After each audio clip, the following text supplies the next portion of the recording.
All right, well, I'm back with an episode.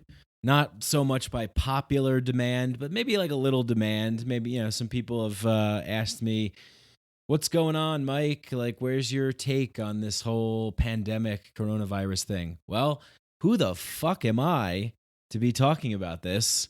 I'm not an expert. I don't know what the hell I'm talking about, but I have done some research. And I do have a take on it. I have an opinion, just like everybody else in the world. Um, and I'll share mine. But do keep in mind, um, I don't know what's going on. I mean, who the hell really knows what's really going on? So a lot of things I'm going to talk about is just maybe like posing questions, pose put it putting interesting facts out there and saying, well, what's the deal with this? Why did this happen, et cetera, et cetera. Of course, I'm going to give like my take and my opinion, what I kind of feel is happening as well. Kind of my intuition, what my intuition tells me, and but then also matching that. I think that I hope that people that express their opinions, do look at a lot of different sources and, try and also measure it out and balance it out. I mean, look at the past, look at history, and not just the last couple years, but, really take a deep dive into the history of many sorts of global or even regional panics and epidemics and things like that. And, one of the, man, I forgot where I saw this, but it was something about like, state control and, authoritarianism and, the control of information and things like that. And they were like, well, one way is to really limit it, right? Like, or there's several ways. Like one way is to limit information, try and be gatekeepers and not let information get out. Like that's one way of control. But that doesn't really work right now because everybody's connected to the internet. Everybody has a voice. Everybody has a platform, right? Everybody to a certain degree can be their own sort of investigative journalist in a small way, even if it's just in their little community amongst their friends, family, what they see, what's going on in front of them, right? I think so many times we get caught up in this global scale and the whole world and all around different countries, but what's actually happening? What do you actually see? And not online, not on social media. What do you actually see in your neighborhood?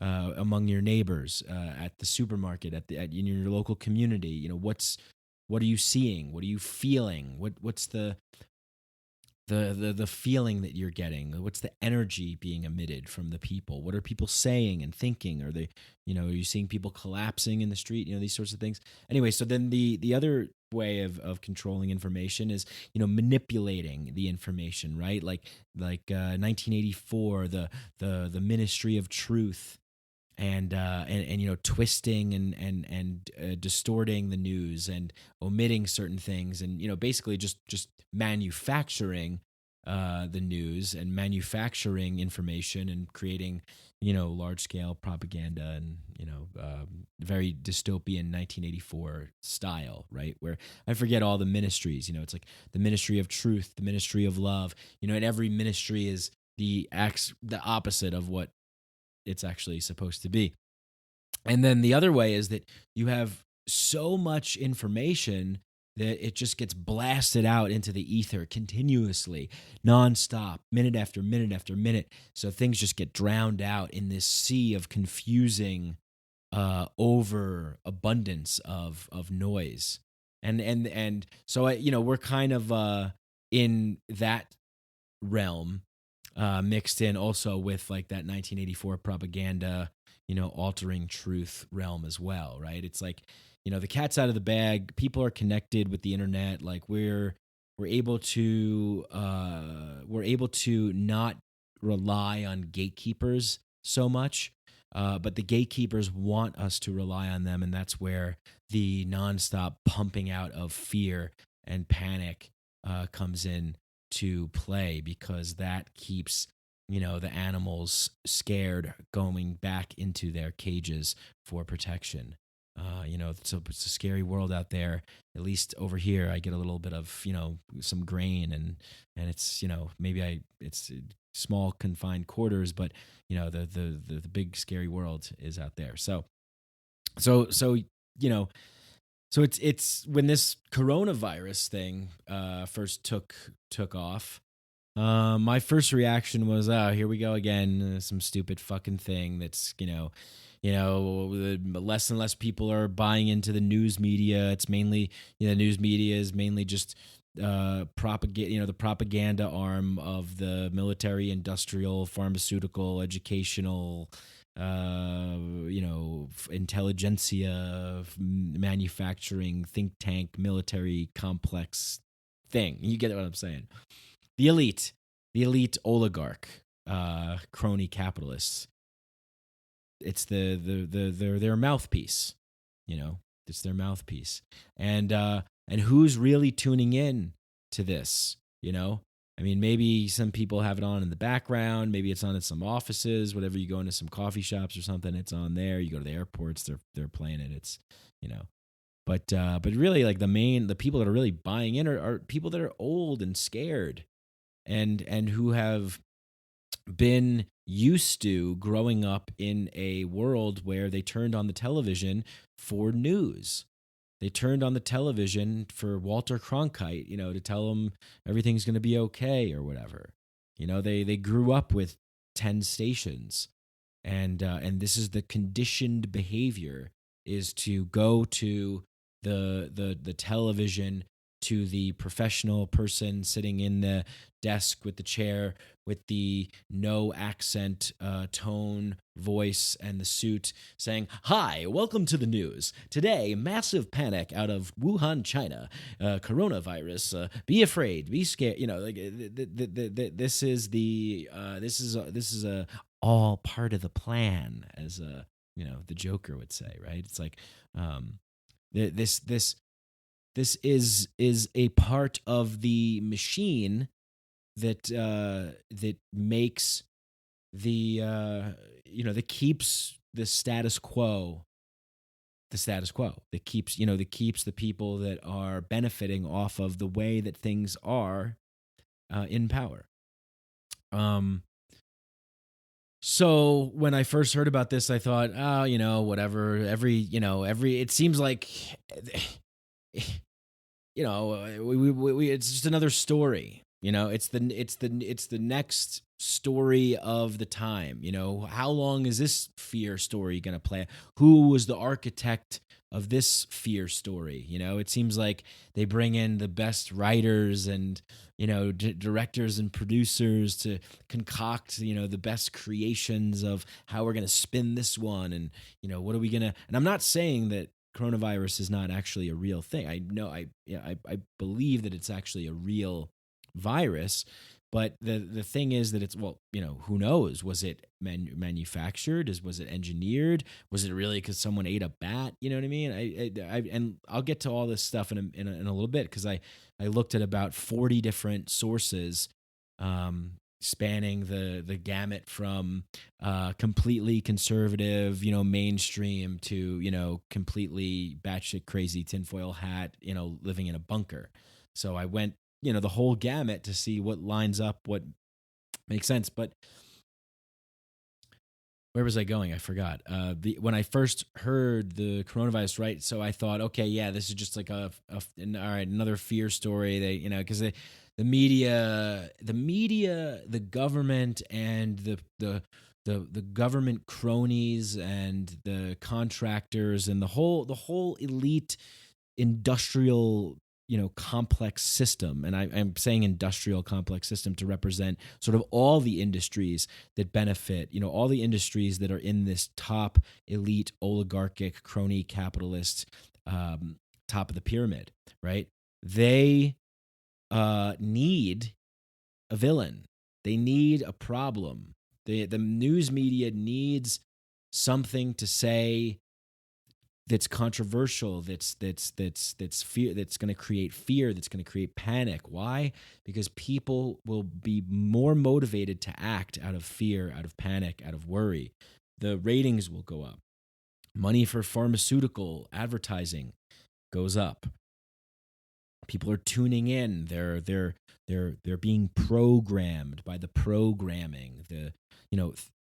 Man, like the best thing that you can do is turn off, cancel. If you have cable television, get rid of it. Just get rid of it.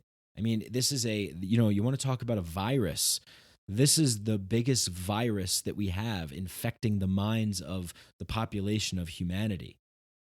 I mean, the news media, the mainstream news media, and the ancillary pieces that accompany the fear factory is one of the biggest, most deadliest infectious viruses of all time, because it is directly infecting the minds of people and creating the kind of human being that is docile, submissive, subservient, dependent, fearful, and when you're in that position, you can be molded, you can be shaped, you can be manipulated to do what the powers that be want you to do, to be who the powers that be want you to be. Let's stop this broadcast for a second right now and just get one thing straight. I am not trying to, this is very important to me. I'm not trying to like get, I don't know, what would my incentive be to be saying this stuff, right? I happen to be the kind of person that has always seen through the veil, through the illusion of this world. And taking psychedelics have confirmed that to me. And I think this has, many people who have listened to this podcast have heard me talk about my depression and things like this. Most of this depression that I feel that I have comes from the fact that I can see and feel how off this reality is in terms of the institutions, the structures, the messaging, the communication, the actions, the laws, those sorts of things. In my world, it's not off. I have great relationships and friends, and I engage in productive and constructive practices as much as I possibly can. I have a pretty healthy lifestyle, but in terms of the global oligarchic empire of control, the mind manipulation paradigm to keep people, sleeping sheep, this is this is the truth of our time. This is the truth. This is the truth of this reality that we are living in right now. I mean, I'm sorry to say that is what it is, but I don't know why I'm sorry to say, but it's just I think people oftentimes can feel triggered by this and say, oh, you're being paranoid, or you're kind of you're a conspiracy theorist, and it's not really that bad. But the point I'm trying to make is that when you see through the illusion, when you can see the code of the matrix, you understand that this is exactly what this is, a programmed system of control. This is that we are living. The Matrix is like a documentary, I mean, it's not like this metaphor of like, yeah, it's kind of like the Matrix. No, it is, and and we live in a world of duality, this is the great game of this reality too, in a way. And it's interesting. It's interesting because you'd say, well, why would, if everything is love, then why do we have this duality? Why do we have these evil forces, quote unquote evil forces? And I could, some people would say there's no such thing as evil, and I mean, not in the most fundamental core elemental truth of what everything is. Everything is love, right? But love can get distorted. Love can get crazy, right? And a lot of what we're experiencing right now is really just, uh, this game here on this planet, in this reality, is the game of duality, is the game of diversity and novelty and consciousness experiencing itself from a multitude of experiences and projections in order to have that experience of everything, right? So maybe that, okay. Anyway, I'm getting a little off here, but I just wanted to say that once, you won't be swayed by things that people say pulling you in one direction or another direction when you understand one fundamental truth.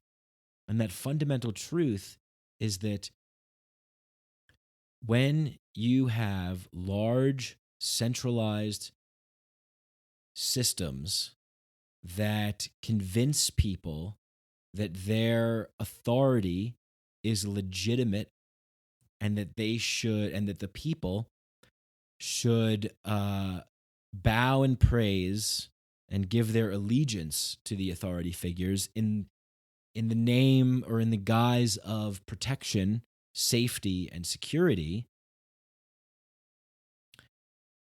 that is, first of all, a very addicting feeling to know that you can control people. I mean, we all want to get control in our lives, right? We all wish certain people would treat us certain ways, and maybe we even try and do little things that maybe we hope that we can alter their perceptions in some kind of way, but try not to be manipulating about it. But really we think sometimes like, oh, I wish things could be this way, or I wish this person thought of me that way, or damn, I wish I was making a little bit more money, or whatever it is. We all want more control. We all want more security. We all want more comfort. We all want more certainty. And, the powers that be, people in high positions of government and high profile positions of power that can influence the levers of government, because that's a lot of the times what happens, right? It's just like this crony, corporate, capitalist, state, oligarchic rule. And, they're not dumb. It's not like, oh, these knuckleheads, they don't know what they're doing. They know exactly. They know, and they know what I mean, even when I was working in sales and marketing, like I would read books on psychology to see like what people will respond to, right? When I was doing Facebook marketing, analyzing data and clicks and, gender, demographics, psychographics, this whole thing, right? Information is power, right? Remember that movie Moneyball, the Oakland A's, like they sabermetrics, they invented sabermetrics, a whole new field of data analysis. And when you have information, you have power. Now, what are you going to do with that information? Well, the powers that be in the hierarchical, power-hungry, megalomaniac, egocentric institutions, the incentive for them is to increase their wealth, their prosperity, their legacy, their history, their family, their dynasty, their pleasure, to conquer death, conquer aging, conquer, they will stop at no, they will stop at nothing to increase their standard of living over everybody else's, right? And so that's what's going on. So, the fundamental truth is that the people that are at the top positions of power in this world, they are not like you and me. Most of them are sociopaths. Most of them are narcissists. That's why a lot of people say, like, there's reptilians, And if you think of like reptiles are cold-blooded, scaly, right? They're predators. Like, they're not, so that is for the, I'm talking about the tippy top, top, because then the their underlings are just, they're the kind of the people that play to the agenda that they set so that they can be rewarded by this agenda setting system. So, these cold, parasitical, predatory, sociopathic, narcissistic, megalomaniac, psychopathic people, and also some of these people are like real fundamental true believers, like zealots and crazy people, really crazy people. So they're not like you and I. They don't live like you and I live. They don't have the same values that we have, right? So when I first heard about this coronavirus thing, I immediately was like, oh yeah, okay, so this is the fear story, right? What happened to ISIS, by the way? Does anyone remember that? Okay, right? Like, where did that story go? It's like these fear stories get created, and they stick around for a long period of time until either the people get, the people aren't buying into it as much anymore, and it's not generating enough fear, or until, it serves the agenda of what needed to be served, and then they can move on to the next fear story. Fear story factory, news media, state government, oligarchic control, thing that's going on, right? So, it's like, oh yeah, like, all right, here's another one, right? Okay, we've heard this before. There's it was not too long ago that people were telling, don't travel. Friends of mine were like going. I remember friends of mine were going to a bachelor party somewhere, and maybe like Jamaica or something, or Dominican Republic, and they're like, oh, I don't know, I'm thinking about not going. Zika's gonna kill us, right? Well, then it was Ebola before that, and then it was the swine flu, and then it was the bird flu, and then it was SARS and MERS and the West Nile virus, right? I mean, it's like, and these are just the viruses, And then not too long ago, even in my hometown, it was measles, the measles epidemic. They wanted mandatory vaccinations. So, I'm just, like when I first heard about it, I'm like, oh man, here we go again. But I have never seen this level of panic, this level of fear, this level of cancellations. You know,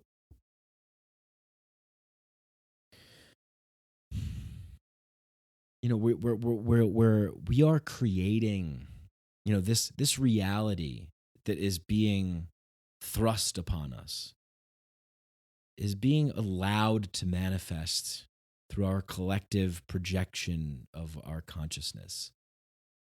The ingrained, like, in a way, it's like we are creating this reality, and I don't know. I mean, in a way, it's like, man, I wish people could wake up. And I think, I took a break from this podcast, and honestly, like, again, back to my depression, back to my kind of despair. A lot of the depression, a lot of the despair, a lot of my hopelessness, and just, getting tired of things is, I desperately want humanity to wake up. And I feel so alone sometimes. I feel so alone. And this sounds like almost egoic in a way, and I don't mean it to. I'm not trying to sit here to say I'm woker than you. my ego is dead and yours, I mean, mine's really dead and yours isn't, you got to deaden it even more. It's not about that. It's just about seeing through the bullshit, seeing through the lies, seeing through the illusion, seeing through the matrix, trying to look and believe that use your intuition, get rid of the fear. The fear is what is the virus. The fear is the virus that's poisoning our minds, our hearts, our souls, our bodies. It manifests in actual disease, stress, anxiety, tension. Our minds are so fucking powerful. And most people have no clue how powerful their minds are. And our individual minds can actually become more powerful when we are in a group of people that are operating with the knowledge that they have control over their minds, they have control over their thoughts, they have control over their consciousness, that they are redirecting the negative fear-based energy that's coming in and transmuting it into positive and channeling it into positive and breathing and flowing and being healthy and eating healthy foods and being active. Like this is the way that you combat the evil empire. I'm just, for lack of a better word. All right, well, so maybe I did a little bit of ranting there, but I want to go through some actual research and some actual, what people are saying. I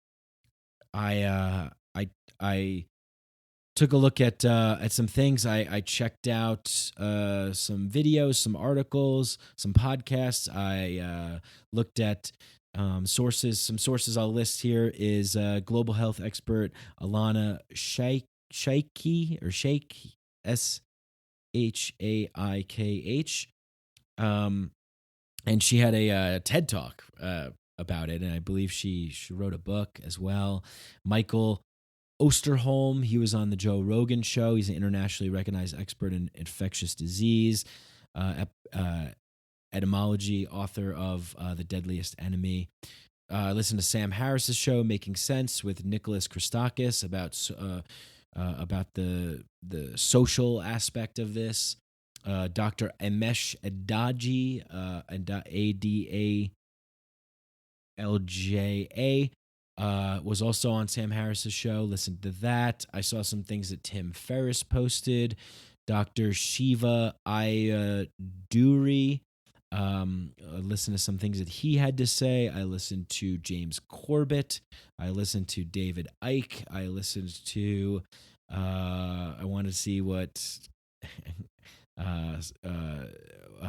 Tinfoil Hat, Sam Tripoli, and James Altucher. He had James Altucher on the show talking about some things there. Tuned into Tim Dillon just for shits and giggles, like get some comedy out of it, of course, but actually some good info as well. And a number of other people. I looked at RT, I looked at Al Jazeera, I looked at, obviously what CNN saying, Reuters, NPR, and the list goes on. A few more: Free Thought Project, Anti-Media, and my aunt, who is a registered nurse and works I forgot the name of the hospital, but works in a very big hospital in the tri-state area in New Jersey, and who's like on the front lines and telling me what's really going on. And so a lot of what the sort of starting off with more of the mainstream people. They're sort of the people that I trust, and the Sam Harris's and Joe Rogans of the world, and the guests that they had on their show, and a lot of what they're saying is true, right? Like there is a virus, it is infecting people, it is spreading, What can we do about it? Well, we can, engage in a little bit of social distancing. We can make sure to wash our hands, things like that. We can make sure not to, cough in other people's faces, and, keep a little bit of distance from people, and, you know, um, make sure that we're not smoking. That's a big one, because it's a respiratory thing. So if you're a smoker, quit. I did. I've been off cigarettes for how long have I been off cigarettes for? I guess. Oh yeah, like more. Yeah, about a year and a half. I've been off cigarettes, but I've been off vaping for a little over a month. A little over a month. So you know, keep your. And it's great. I mean, I feel so much better, just more energy in the gym and active, and I mean, oh man, it's great. It's so great. I'm never going back. So the standard kind of thing when people are saying is, make sure you're eating healthy foods, and you're washing your foods, and you're washing your hands, and use you know use like a little bit of form of social distancing. Maybe if you're hugging people, don't hug, that kind of thing. And what was the thing I was saying about? Oh right, yeah. Wearing a mask. Like some people said yes, some people said no, some people said it doesn't really matter. That's that sort of thing. I think they said it only matters if someone kind of like spits on your face and you can breathe it in or something. So yeah, avoid smoking, and just try and stay healthy, try and stay fit and clean, right? Um, so that's the mainstream kind of. Well, I guess you would call it mainstream, but like that's not like the CNN, Fox News thing, but that's kind of more of like the internet mainstream, I guess, is what I would call it. Like the Sam Harris, Tim Ferriss, Joe Rogan, the other doctor that I saw on the TED Talk, and then like my aunt was telling me, basically one of the biggest problems is that the medical system, the hospitals can't handle the amount of people because the thing about the virus is that it's not super deadly. It's not super fatal, especially for people who are, a little younger and active and fit and healthy. But people with pre-existing respiratory conditions and things like that, then it is a lot more fatal for. But it's pretty much like, I think it was like 80% of people that are going to get it is just going to be kind of a mild thing. But then, but the rate that it spreads is actually, like, a lot of people could get it. That doctor, I forgot her name. I can't pronounce her name. The one that the TED Talk. She, what's her name? She was saying that basically that, like, yeah, you can have this. You can have the coronavirus for like 2 weeks, be walking around with it, show no signs of symptoms, so no one would know. You wouldn't get testing, no one would know. So it's that kind of thing.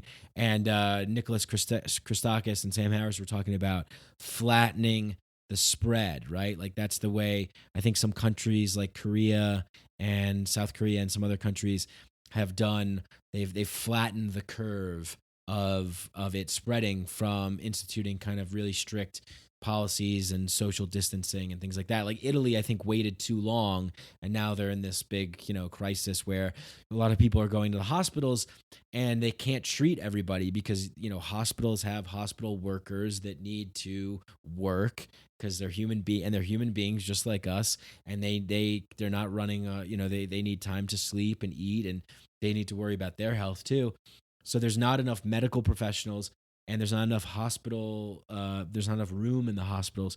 So apparently in Italy, what's happening is they're making choices in terms of who gets to be treated and who doesn't, and that sucks, right?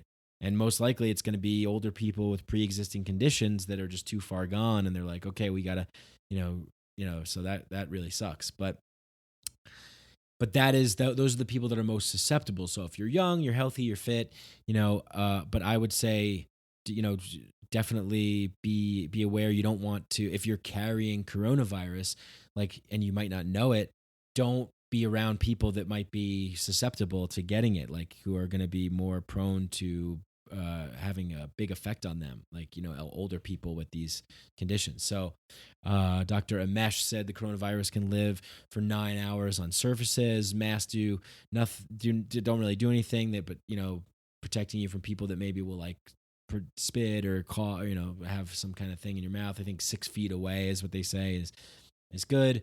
And Tim Ferriss's friend was saying that, like, the tests are very inadequate. They're not really prepared or equipped for this.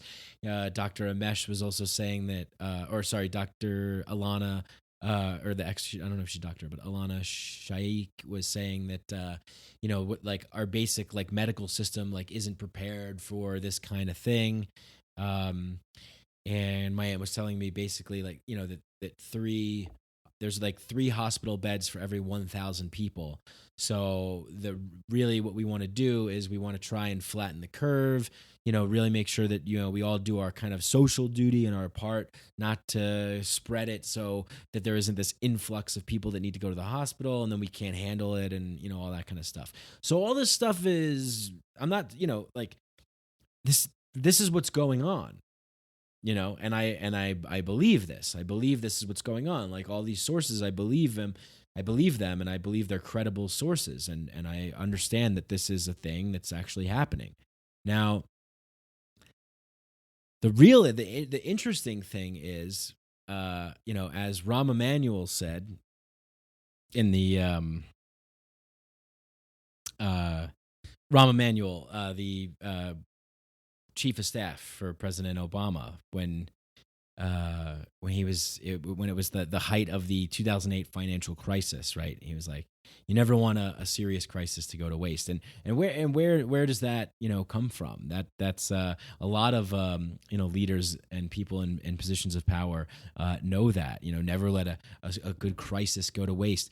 In Game of Thrones, right? I mean, they get great writing in Game of Thrones. Chaos is a ladder. Littlefinger, says that, right? The manipulators in court and the sneaky puppet masters behind the scenes. Never, chaos is a ladder, right? These are truths. Never let a crisis go to waste was said by Saul Alinsky in his book Rules for Radicals. Rules for Radicals in the arena of action. I think this is what he says. In the arena of action, a threat where a crisis becomes almost a precondition to communication. This is taken from Machiavelli's The Prince. Strike and beat down fortune through skilled action. I mean, obviously, this is the case, right? So there's definitely a crisis, right? And so in times of crisis and panic and the fear is up, I always look to like, who stands the most to gain and who stands the most to lose, and follow the money. Where is the money going? Who is profiting off of this? I'm not saying that this was I'm not saying this is like manufactured and created, but it very well might have been. But who stands the most to gain? Who stands the most to lose? And who is profiting? Where is the money going? That is what I like to look at. And I also want to throw in a couple other things here. I just really want to cut through the fear, right? And get to the incentive structure. Like the why is this happening? Why is this happening now? What's been happening this year, by the way? What's been going on in the world? Maybe that something that of this big that's dominating the news cycle will drown out and make people forget about other things, right? So a lot of lots of things were, first of all, it's an election year, right? It's an election year. There were protests going on all over the world. You remember the Hong Kong protests? Oh, yeah, interesting. What happened to those? The Chinese government really, had a big problem with Hong Kong. Now what's happening? Well, maybe people aren't out in the streets anymore because there's this virus, so you got to be inside, so no more protesting. No dissent. Interesting. Not many people know about this, and I found out about this through my research. And I was looking at what Dr. Shiva was saying, and he was talking about how, and I didn't, like I said, I didn't know about this. And here's the thing, talking about not knowing about things. Most people don't know about things because in order to know about things, as I talked about in the beginning of the show, uh, the amount of information that is out there, the overwhelming amount of information that you have to sift through to find kernels of truth and pockets of truth. Because if it's the average person, if it's not trending on Twitter, or if it's not being reported on CNN, Fox News, MSNBC, or their local news program, then they're not going to know about it, right?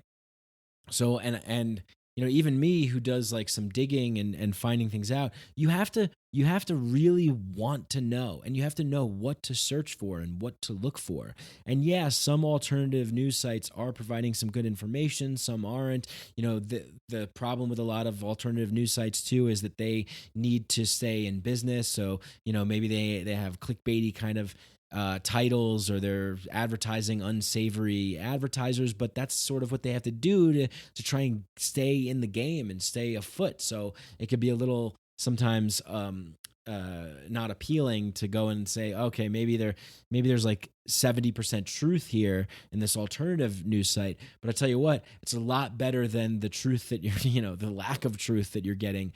I'd say that it's CNN, Fox News, these mainstream sites, and shows, I don't know, maybe 1%, they get the basic 1% element of the story, and then everything else is propaganda, fear, fluff, talking heads, experts, people that come on to confirm the agendas and the stories.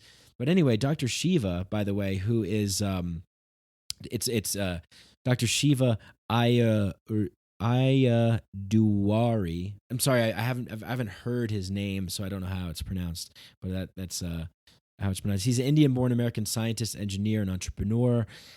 He's notable for his controversial claim to be the inventor of email. I'm looking at his Wikipedia page here. Based on the electronic mail software called email, he wrote as a New Jersey high school student in the late 1970s. Okay, He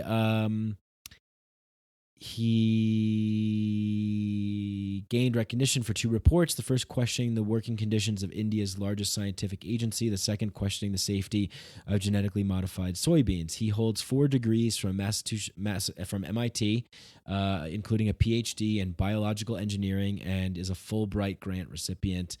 He earned 3.4% of the vote as an independent candidate in 2018 United States election in Massachusetts. So his scientific career fields are systems biology, computer science, scientific visualization, traditional medicine. So he's a pretty accomplished guy. 4 degrees, a PhD, BS, MS, MEng from MIT, and I mean that's that's pretty serious. That's pretty heavy duty. So he brought it to my attention that there were protests in Wuhan. That not only were there protests, Hong Kong protests, the people in Hong Kong were protesting for freedom, autonomy, liberty, right? Something that we value so much in this world. And Wuhan protests, the world's attention has been focused on the Hong Kong protests, but thousands of people took to Wuhan, and they were upset about, basically there's a incinerator plant that was being put up there, and causing all kinds of problems, and like pollution problems and stuff. So the people started protesting. They didn't want this thing to take over, and there was so it says, what does it say here? It says the Paris Accords. He said, this is what Dr. Shiva says, the Paris Accords allowed China to double their pollution. They have too much garbage and they don't know how to get rid of it. So they built these massive toxic incinerator plants, one of them being in Wuhan, and 10,000 people showed up in around June and July to protest these very toxic incinerator plants. So they can't handle the waste generated by these. And Wuhan has about 10 million residents. And then it goes on to say in this article, they say in Wuhan, thousands showed that they would rather defy police batons and imprisonment than choking on bad air. So Dr. Shiva, is talking about this because he's saying, look, like, something was happening in Wuhan where this thing came from. So he asked the question, did China unleash a bio-media warfare on its own people to crush the health and freedom movements in Hong Kong and Wuhan? That's what the theory that he's proposing, the question that he's asking. The Chinese government has had growing dissent from its own citizens. And it's not, the Chinese government is not a democratic government. It's a small set of oligarchs, fascists, oligarchic, crony capitalist, people, and that these people that have massive amounts of power, you don't want people dissenting. You don't want these problems, right? Like, in order to control a democratic society, or the sort of form of a lot of the form of control in this modern day and age, with the exception of a few different places, most notably North Korea. But, in order, like, the level of control is so intelligent, especially in our country, in America, because it's, you give people the illusion that that they have freedom, the illusion that they have control, yet you are manipulating the whole thing, right? So it's like you're saying, like, oh yeah, you're in a democracy, it's all about, you get to choose and all this stuff, but really there's certain hands that are manipulating, and that is the best way to control a large amount of people. And China has the largest, I think, amount of people on its continent in its country in the world, and the United States has what, like 315 million people and growing. So how do you control that many people? Well, you manipulate them at a very intelligent high level, where the manipulation is invisible. And this, the best way, and I remember even learning this in sales, the best way to sell something isn't to convince somebody to buy from you, but to persuade them to sort of like incept them, so that they come to the conclusion that this is the best thing for them to do themselves. That's the most powerful form of manipulation, persuasion, is convincing people, that giving people the idea that they're taking it on. They're saying, "Oh, I'm coming up with this idea," but really you're leading them there through sly and intelligent persuasion and manipulation. I mean, this is a high level psychology, high level, magic, dark sorcery. This is real.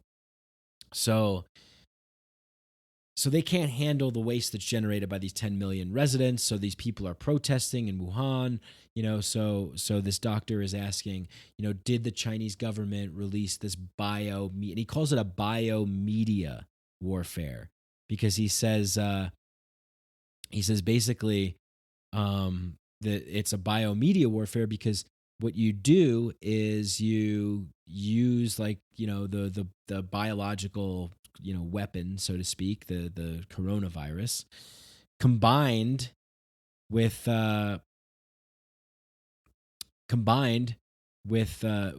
mass media and the spread, the kind of, they're both these like viral things, right? When you think about it, it's like they're both viral in a way.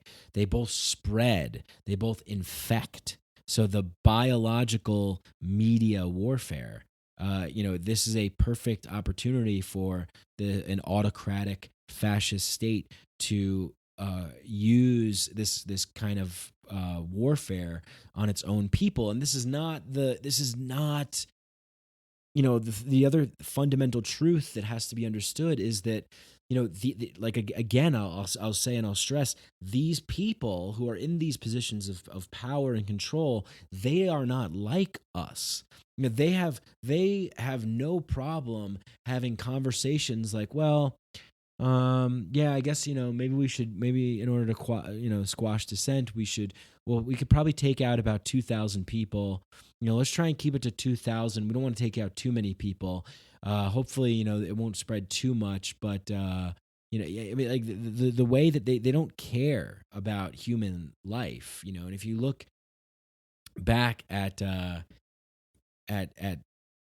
times in history when things like this have happened, right? I think, what was it, Stalin that said, one death is a tragedy, millions are a statistic. It's like that, and every generation has a regime, a controlling force on the planet that has a degree of genocide and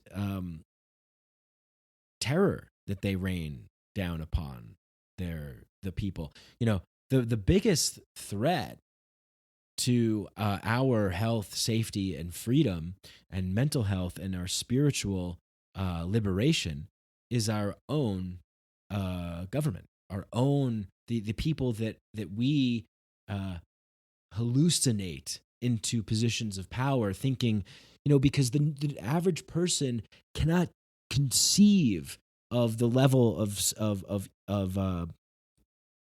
evil, for lack of a better word. I'll just say evil, because I'm trying to encompass like the predatory, parasitical, sociopathic nature, narcissistic, manipulative, the ability for people to lie and to cheat and to steal and to murder and to harm and not feel anything from it. This is an actual real thing, and the institutions that have been created, they attract that kind of person. We by creating these institutions out of fear. We create these institutions out of fear. We want safety. We want certainty. We want control in this crazy world. Who are we? Where are we? Oh my God, we're going to die. And where do we go? And what does it all mean? I don't know. Let's create these institutions and give them centralized power over us. And, we'll have a little bit of control and a little bit of safety and a little bit of security, but it never stays at a little bit. It always grows like a virus. So you have viruses on multiple fronts here, infecting the population of people who the average person cannot fathom the level of insanity and disregard for human life and health and well-being. The average person cannot fathom the ease at which a lot of these people at the very tippy top of the power elite have no remorse, no feelings, no hesitation to cause devastation on their own population to take more control, because that's the name of their game. The name of their game, the name of the game in this reality, in this world right now, is power and control and domination and slavery. The masses of people that are living in this world right now are slaves to the power elites that are manipulating them like puppets, right? I mean, I think you've all heard me talk about Edward Bernays on this show. Edward Bernays, who wrote the book Propaganda, Sigmund Freud's nephew. Propaganda was basically Adolf Hitler and the Nazis' playbook for controlling the populace of people, manipulating people, right? Like all these little tactics and tricks, holding rallies at night and, using certain lighting and, you're using certain kinds of symbols and sigils and, just, oh man, the manipulation, the magic, the dark, sorcery. And I mean, this is real stuff. This isn't paranoia. This isn't woo-woo. It just sounds like that because the average person can't fathom that human beings like this exist in our world and are capable. We don't want to. We don't want to, but we don't want to say, we don't want to think that. We want to think, oh, Hillary Clinton, she's like, my grandma, oh, I heard her on the Howard Stern show. She sounds really, these people are high level, high level, geniuses of manipulating and distorting reality. And another part of that, like, reptilian thing is that they're able to shapeshift, right? And like, so the shapeshifting is that kind of chameleon aspect of molding yourself and conforming yourself to whatever you need to be to sell what you want to sell, whatever you want to be. That's the kind of person that's the kind of people that we're dealing with. And thank God, that it's only a small number of people. But this small number of people is able to do a tremendous amount of damage, as I said, because we have created these institutions, these breeding grounds for them to thrive in. We've given, we have these babies and these crazy babies in a crib, and we've put, all these weapons in there. And I don't know, it's a terrible, I don't know what the hell that was. That's a terrible metaphor, analogy. But we've given them all the guns. We've given them all the rights and all the privileges to have over us out of our fear. Our fear. The most amount of people in this world right now, we're really living in a neutered state, really dependent upon these large centralized institutions, when not too long ago, we would rely on our community. We would rely on our neighbors and our friends. And now we give so much power away to the centralized authority institutions. And that is a real problem. Because when you give all that power away and you're so dependent, who is the person that said, like, great power, or not great power, but they said, I forget who said this quote, but the quote is, a government large enough to give you everything that you want is also a government that can take it all away, right? And that is the state of the world today. And again, I just want to stress, it's not just the government. It's the government, it's the media, it's the think tanks, it's the military-industrial complex, it's the pharmaceutical industry, it's people at high positions of power in Hollywood and academia. It is the Beltway contractors, the war profiteers. This whole web. And then there's the people that we don't even fucking know about, who are, the real, like, magic, the real dark shadow magicians that are out there that are doing crazy shit, right? So this, back to this Edward Bernays, right? Like, Edward Bernays, one of the quotes that I like to say a lot because it's so powerful. I mean, he has so many great ones. I mean, you can go read, the book Propaganda, and there's so many great books. I mean, it's just, people don't fucking read. You gotta want to know. In his book Propaganda, he says, the conscious and intelligent manipulation of the organized habits and opinions of the masses is an important element in a democratic society. Those who manipulate this unseen mechanism of society constitute an invisible government, which is the true ruling power of our country. We are governed, our minds are molded, our tastes formed, our ideas suggested, largely by men we have never heard of. This is a logical result of the way in which our democratic society is organized. Vast numbers of human beings must cooperate in this manner if they are able to live together as a smoothly functioning society. In almost every act of our daily lives, whether in the sphere of politics or business, in our social conduct, in our ethical thinking, we are dominated by the relatively small number of persons who understand the mental processes and social patterns of the masses. It is they who pull the wires which control the public mind.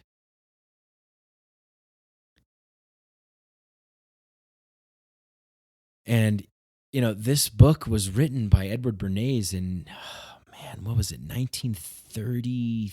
It was either 1924 or 1930, something like that. This is think about the amount of information that was available to the conscious manipulators back then compared to now. People talk about hope we're not headed towards Hunger Games kind of. We're in it. It's here. This is it. It just, the genius of it is that most people, and I, like you and me, we have iPhones and we're able to eat at good restaurants and we can hang out with our friends and we can watch shows and TV and we can go to concerts and we can get our car and we can go places. So we're yeah, we're free, we're fine, we're good, right? There's no boot that's actually on our neck. It's not like in those movies where you're really, it's visible, it's tangible, it's in front of you, you're struggling to survive and it's hell. No. Because there's so many people in this country that it would really be chaos if we had that kind of Orwellian lockdown, right? And I think I did a podcast episode talking about Neil Postman's Amusing Ourselves to Death, where he compares 1984 to Aldous Huxley's Brave New World, and we're really more in that kind of Brave New World scenario where it's our pleasure and our desire and our hedonism and our willful ignorance and our fear to conform and to just go along and to be I can't be dealt with, this is too much, I just want to have a little bit of pie for myself and my family and just leave me alone. That's how the average person thinks, and they can't. It's too much. It's too psychologically heavy, I think, for the average person. If the average person knew the truth, or at least, and I'm not saying that I do, but I think that I know, I can see through a lot of the illusion. I think if the average person knew a lot of the things that maybe we can see through and that we can perceive, it would be so psychologically heavy. It would be so shattering to the construct of what they have thought about the world to be, what they've been told the world is. Jesus Christ, I'm just having a thought coming to me. Holy shit. A couple of weeks ago, I had a fucking dream that these missiles were coming to this high-rise building that I was in, and they were from China. Wow, that's pretty crazy. All right, I got to think about that a little bit later on. I have very vivid dreams, and I write them down a lot. And my whole life I've had extremely vivid dreams, lucid dreams, and extremely detailed and prophetic dreams. I've had a lot of dreams where things that have happened in the dream have played out in life, and a lot of times sometimes they're direct and sometimes they're metaphorical. But we are very powerful creatures. But the powers that be don't want us to know how powerful we are, because if we knew how powerful we are, look, we're talking about these viruses, these diseases, right? This, put Purell on everything, sanitize everything. As Alan Watts says, we want to sanitize everything and polish it down to a nice, shiny, clean rock that we live on. It's everything's got to be squared off and clean and surfaces flat and all this stuff. We are so panicked about this, and I think it all stems from the awareness of our own mortality. The fact that we know that we're going to ultimately be food for worms, that we're going to die, that we're going to be in the dirt. that drives a lot, like subconsciously drives a lot of this kind of craziness in us to act in these crazy ways, to want to sanitize and cleanse and scrub and clean, and and this actually is this actually is not good for us so much, right? And it's not like it's like totally not good, but that's really the thing too, is we have to think about more of like a world of nuance, and more of, it's not like it is this way or it's that way. A lot of times it is and it isn't. It's a very paradoxical, nuanced, gray place, area. But the over sanitization, the addiction to the cleanliness, the got to get rid of the germs, don't touch this person, use the sanitizer, all that kind of stuff. It actually weakens your immune system. It weakens your immune system. I mean, just look at every single thing that we see in our world is an externalization of the consciousness that we are inhabiting. The consciousness that we are inhabiting that comes and merges together with other people's consciousness to project outwards this fearful externalization, this neuroses of this that is being projected and created and becoming manifest into the world. Thoughts become things. We shape the reality in which we live in, and individually, but also collectively, we bring about the world in which we see in front of us. So it's the whole obsession with the cleanliness and the germs and all this kind of stuff, and then people, the dominant economic model of the planet that has us enslaved to be serving the agenda of the elites is playing according to their game so that we can get the little crumbs and the little rewards. And what do we get in return? We get moderate health, moderate wealth, moderate prosperity, not too much, not too little, just enough to keep us buying the prescriptions, just enough to keep us, toeing the line, just enough to keep us just enough afraid, but not too afraid that we're not going to, purchase and buy things to, buy the thing to do the detox, to clean the liver, put the moisturizer on, the sunblock, put the, buy this, buy that, get these pills, these things, whatever it is. I mean, it's just, it's madness. Now, you need to get these vaccines and this thing. It's absolute insanity. I mean, look at all the products and all of the things out there. I was reading something about like doing like a detox. I was like, yeah, maybe I'll do like a juice cleanse or something. And I think maybe that could be good, to do juice cleanse. I've done some stuff like that before. But I was reading an article that says like, it reminded me, it was like, your body is a well-oiled machine. Like your liver, if you are healthy, then your body is a magic machine.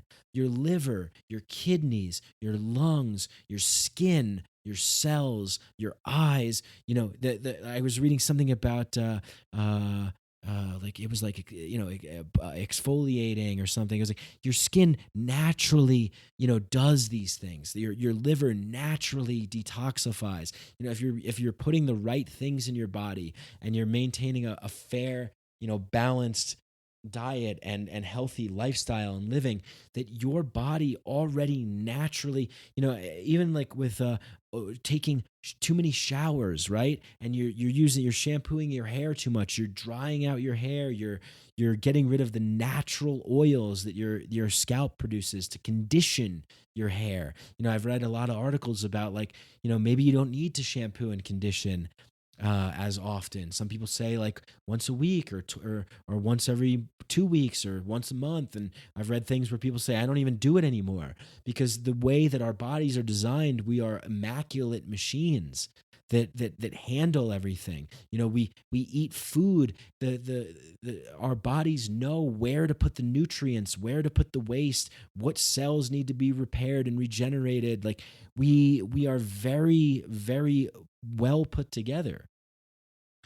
But the again, this sort of structure that we have allowed to operate, that we are participating in and propagating and perpetuating, is this externalization, this material, thing. Oh, we need these things, and if I just get these things, then I'll be good.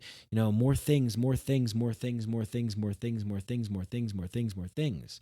When in reality, we really don't need so many things. But this is the frenzy of the world today, the craziness of the world today, is that we keep doubling down and stacking up on all of these products and solutions and it's all this madness, and it manifests in disease and virus. We're not meant to live like this. Us human beings are not meant to live in this world that we find ourselves in right now. Maybe it's an accident. Maybe it's our ego, our hubris to think that we can, manipulate reality to be, this thing, right? I mean, I think also it is a large part to do that the majority of people are disconnected from themselves, disconnected from their inner selves. They don't spend enough time with themselves, their thoughts, their feelings, their emotions. They're not vulnerable. They're not open. They're not honest with other people. They live in fear. They allow themselves to be pushed around and manipulated. They don't stand up for themselves. They don't listen to their own authority. They give themselves away to other centralized authoritarian power structures that want to take them and dominate them. So having said all this, really the reason why I'm saying all this is because the reaction to coronavirus is what's scaring me more than the actual coronavirus. And it's what are we prepared to accept?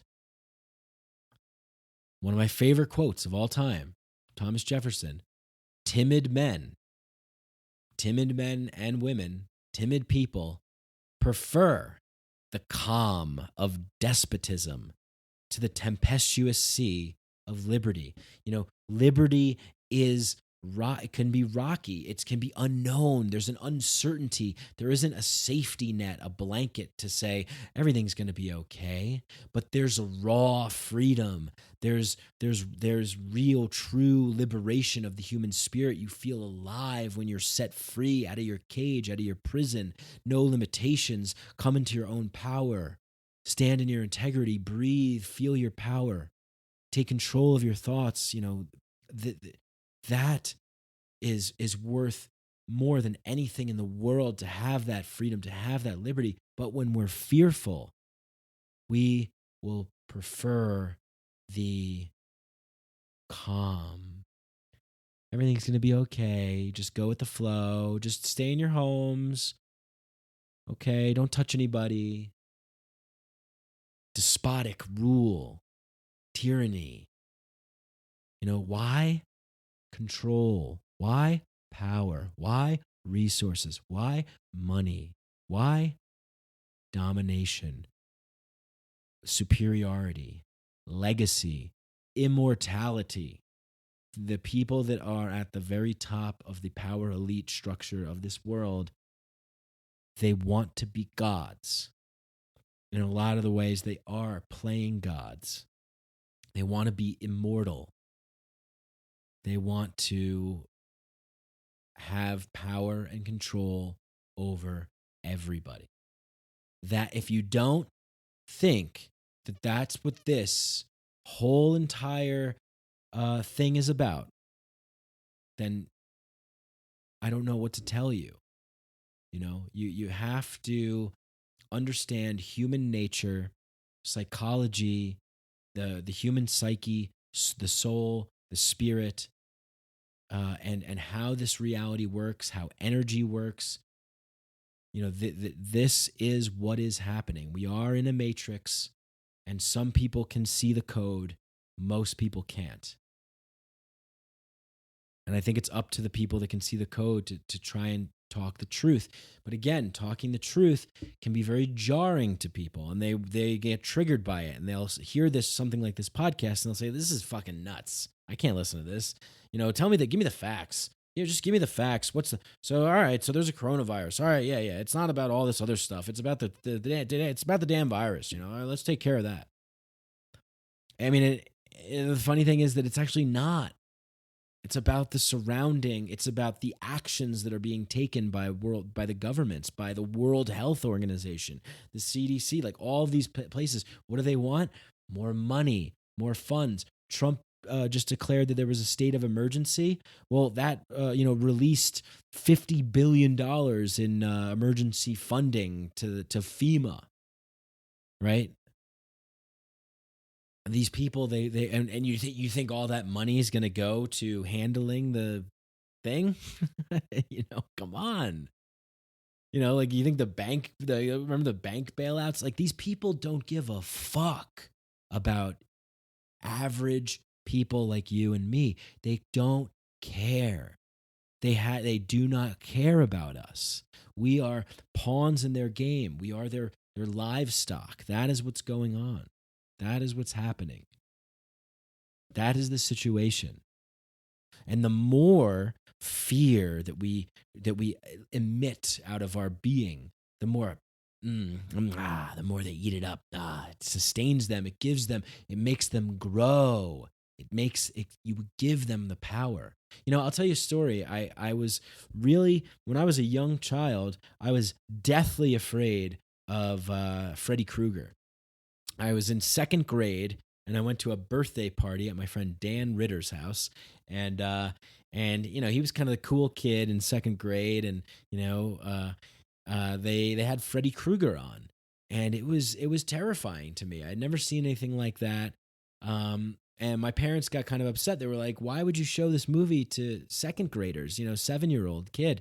I agree. I was embarrassed at the time. My mom had to come pick me up from the party. I was crying, all this kind of stuff. And I would have nightmares about Freddy Krueger. I'd wake up in the middle of the night and I was afraid to go to sleep and, all this stuff. And then one night, I had a dream. I had a lucid dream where I was in my second grade classroom and Freddy Krueger came in. And we were all lining up to go to the cafeteria for lunch. And he comes in, I'm Freddy Krueger, I'm going to get you. And here's this entity, this thing that I've been giving so much power to as a 7-year-old boy. I've been giving, oh my God, my fear was so, when you're a little kid and you're scared, it's like so overwhelming, right? It's like, whoa, like you never felt anything like that before in your life. The fear was so real, really, really real.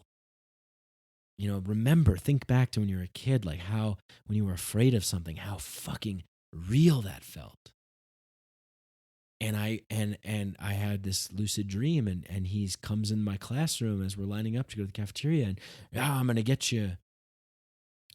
And I remembered, I think my uncle told me, or my parents, someone told me, he's just a man in a mask, Michael. He's playing a part. It's a movie, and it's just playing pretend. It's not real. It's just pretend. And they were trying to kind of calm me down because I was having these nightmares and I was so afraid for a long period of time. And sometimes I'd have those nightmares where I was paralyzed and I was standing at the bottom of my stairs and I was trying to scream to my parents, but my voice couldn't work. Oh man, it was so scary. And Freddy Krueger silently walking around the corner of the hallway, and I saw his shadow with the fingered knife gloves, and oh my God, I'm trying to scream for mom and dad, and I can't. I got no voice, and they can't hear me, and I'm stuck, and I can't move. Terrifying stuff. So I had this lucid dream one night, and I looked at him, and I said, "You're not real. You're just an actor in a mask. And this is just pretend. You're playing pretend." And I did this in my dream. And he was like, "You got me. You son of a bitch." and he took his mask off and he threw it in the trash, and then he proceeded to fall in line with me and my classmates to walk to the cafeteria and leave the classroom. And that was it. I woke up, problem solved. I had stopped giving this power away and feeding this monster. That's what I was doing. I was feeding this monster with fear. And that is what is going on in our world today. We have these monsters. We have these megalomaniac monsters who are in positions of great power and wealth and control our world. And through our fear and our worry and our anxiety and our lower vibrational consciousness energy emitting out of our bodies, it goes to them and they eat it up and they grow and they grow and they grow. And they're able to do more and more and more. And this is very, very real,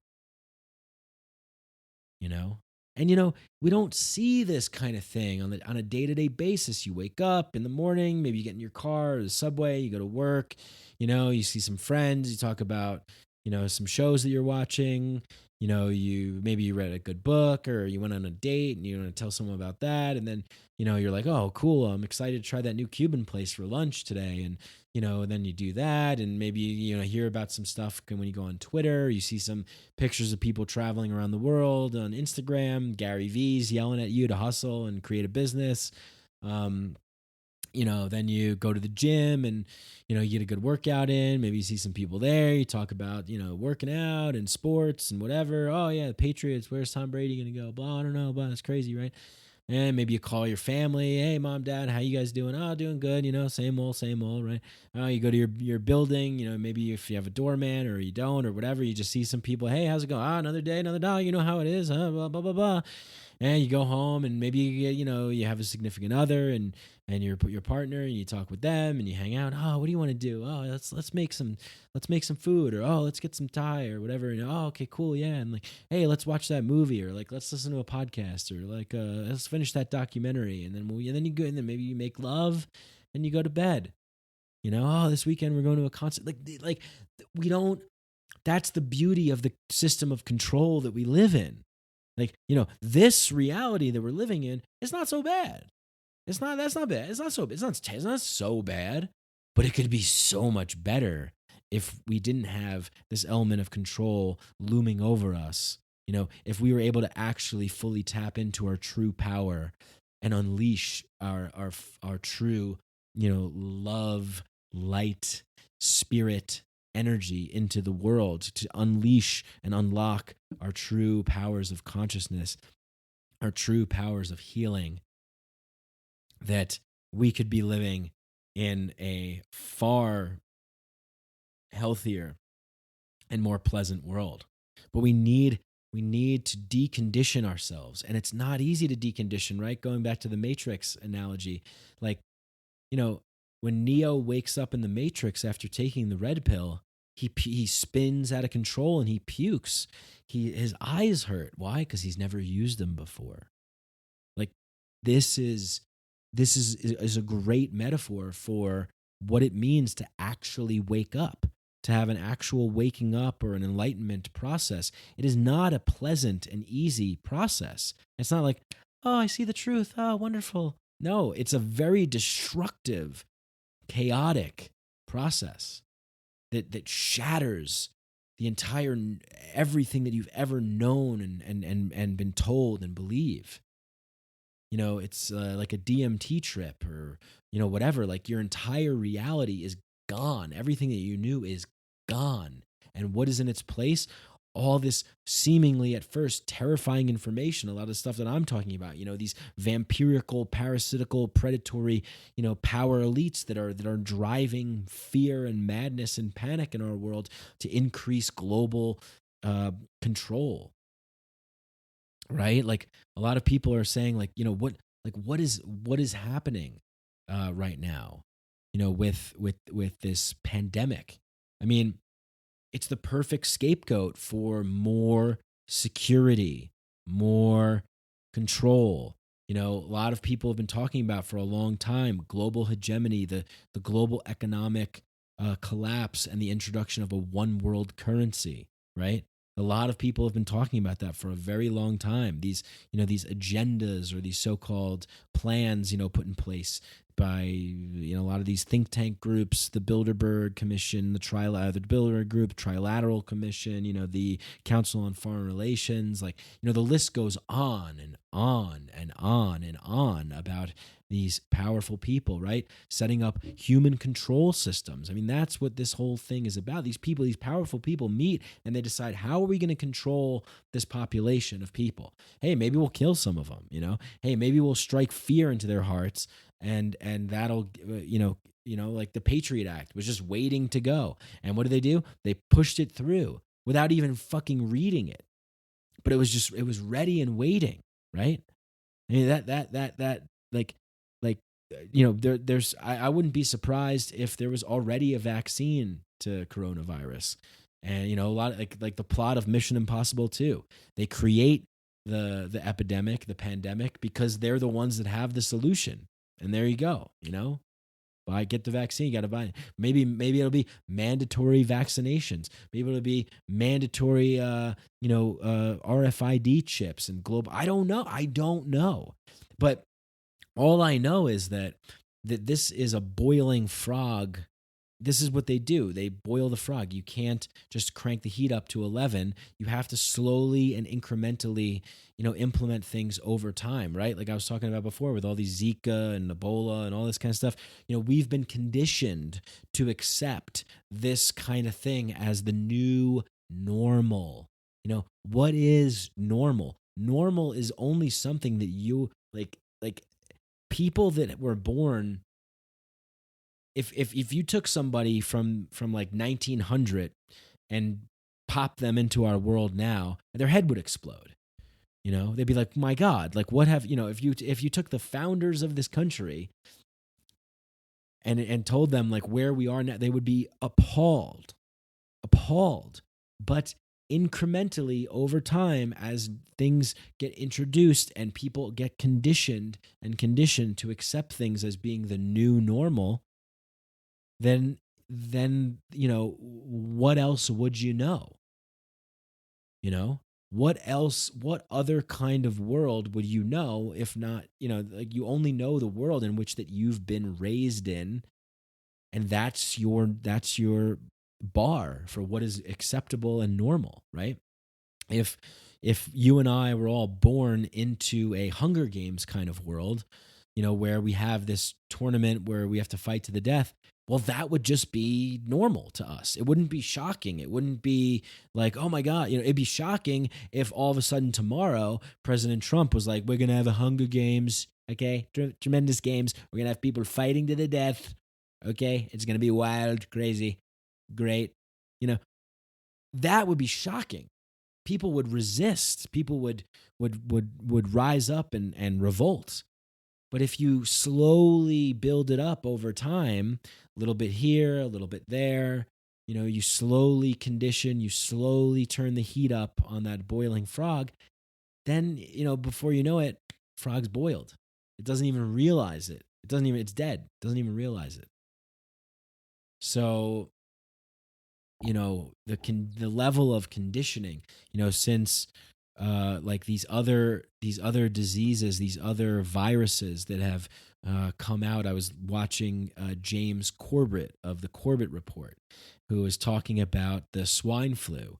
The swine flu epidemic. If you remember in 2009, swine flu, right? Like I remember, I remember this. Like, oh, swine flu. We gotta, be, and before that it was like bird flu. All these things, right?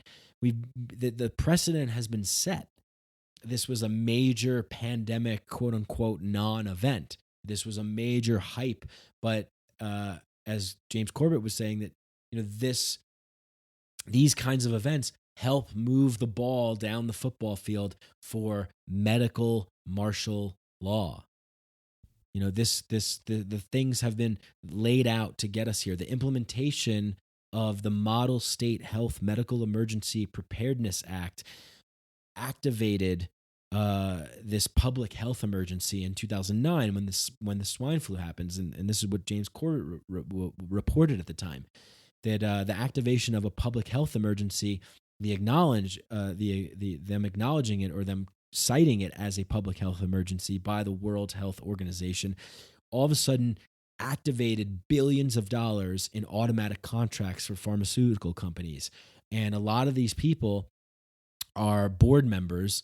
They happen to be sitting on the board of the World Health Organization. The heads of these pharmaceutical companies also sit on the board at the World Health Organization. They were the ones that decided that this was a pandemic, this swine flu. So the swine flu epidemic, they were able to do all this and release these billions of dollars. And like I said, like a lot of that money isn't going to, a lot of that money is just going into their pockets. But they do this to drum up support for the agendas that they want to put into place, the things that they want to push on people, the things they want people to buy, to consume, to think, to act. Mandatory vaccinations, control of the population, keep people dumbed down, keep people in fear, keep people in the dark, keep people dependent upon major centralized institutions, keep people sick and dumb, and you can do anything with them. You just move them around like these little zombie slaves, these little sick little zombie slaves that you can just poke around and say, go over here, slave. And they go, here, do this, slave. Here, you work, you slave away, you make a bunch of money. Now you pay someone to write, fill out all these forms, and you send us money so that we can take it from you and we can put it in our pockets and say that we're doing it for the good of the people. Yeah, we're building roads and we're giving people health care and education. Yeah, okay, right. Sure. It would be great. I would love to live in a world where we had benevolent rulers, where we had wise old elders and shamans and people in positions of power that had a genuine interest in the health and well-being of the masses. But we don't. We do. That is not what we have. The people need to fight for that. We need to rise up and fight for that. We need to wake the fuck up and realize that we are powerful and that we can, be our own authority. That let's open our homes and get together with each other and actually, deepen our community engagement with each other and rely on what is happening in our community, in our town, in our place. What do we think is right? What do we think we should do? And not relying on people that are, 5,000 miles away and these little rulers in their suits and their, with their laws and their commands and their militaries and their people with guns and we're going to put you in a cage if you don't obey. I mean, what if that happens, right? They're going to have mandatory vaccinations or something, or, and if you don't obey, they're going to throw you in jail. I mean, that is not the kind of world that I want to live in. Like, we keep ratcheting up the system of control. And like I said, it becomes the new normal. Oh, it's okay. Oh, it's for our safety. Oh, just go along with it. Yeah, just stay inside. Oh, yeah. Every Wednesday and Thursday is cage day. You just have to stay in a cage. Oh, everybody line up for your, mandatory vaccines. Just let them shoot whatever they want into you. And people would say, well, yeah, vaccines are good. Yeah, maybe some. Okay, maybe some vaccines are good, right? But, we live in a world right now where we don't know. The average person doesn't fucking know anything. We don't fucking know. Whereas, indigenous, tribal, hunter-gatherer types of communities, they knew the plants around them and what they did. They knew the birds around them and the songs that they sang and what it meant. They knew the stars in the sky and the constellations and the movement of the earth. And they knew they were so alive and they were so in harmony with the earth and with their surroundings. They had their feet in the soil. They didn't have, these crazy fucking, pandemic things. They lived with a deep, every single person. We live in this celebrity worship, centralized authority worship, dependent, giving our power away. thing where we say, oh, I'm not creative. Oh, I'm not good enough. Oh, I'm not, I don't know anything about, and most of us don't, because it's, specialization, right? Like you have to kind of know about a certain number of things, and then we outsource our knowledge and everything. But really, back in a lot of these, in when it was a simpler time to be alive, when we lived in smaller groups and communities of people, everybody was a musician. Everybody was a poet. Everybody was a hunter. Everybody was a farmer. Everybody was, had some medical knowledge. Everybody had health knowledge.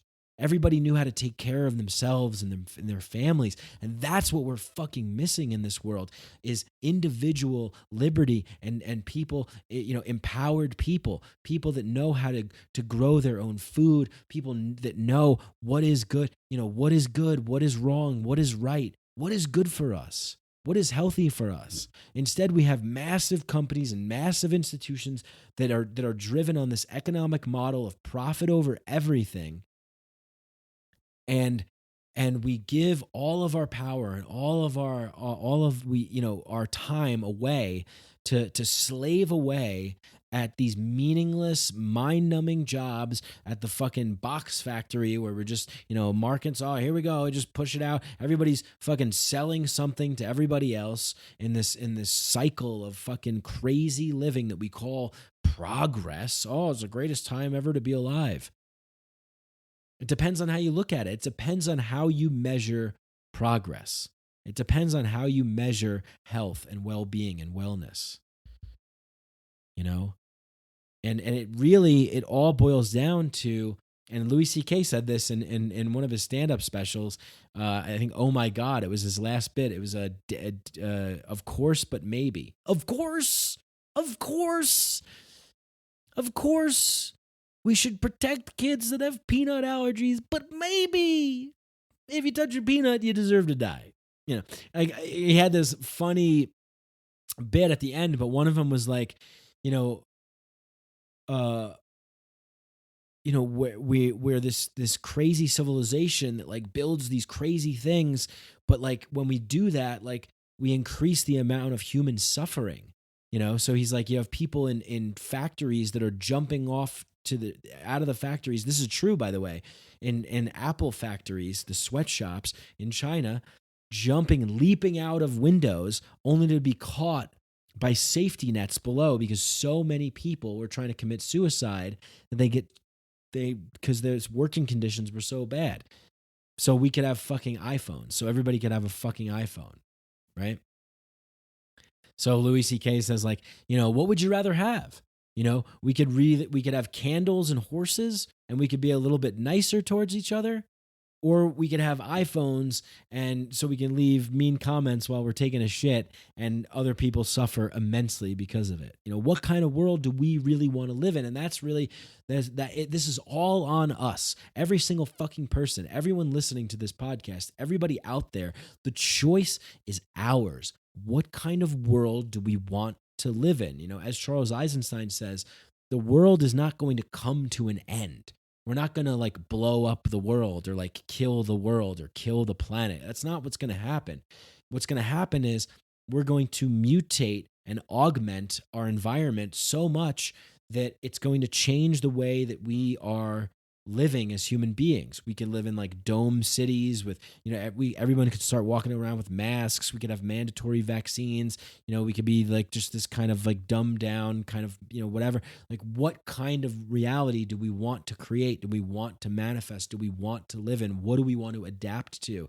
But we have to take the driver's seat. We have to be the ones to consciously, feel the power that resides inside of us, the truth of who we really are and why we're really here, and what this reality actually means to be alive, to be breathing air, to be having eyes to look out, to have a voice, to have language to put together, to have the ability to congregate with others, to mold and mesh and our dialogue to create things. Like, what do we want to build? What do we want to create? What do we want to adapt to? What kind of world do we want to live in? Do we want to live in this pandemic, crazy, fear-based paradigm where we're giving ourselves away to giant power structures and falling in line because we're scared and we're afraid? Or do we want to live in the world where we stand up and we say no, and we wake up and we defy the authority, and we come into our own power, and we trust our neighbors, and we start rejecting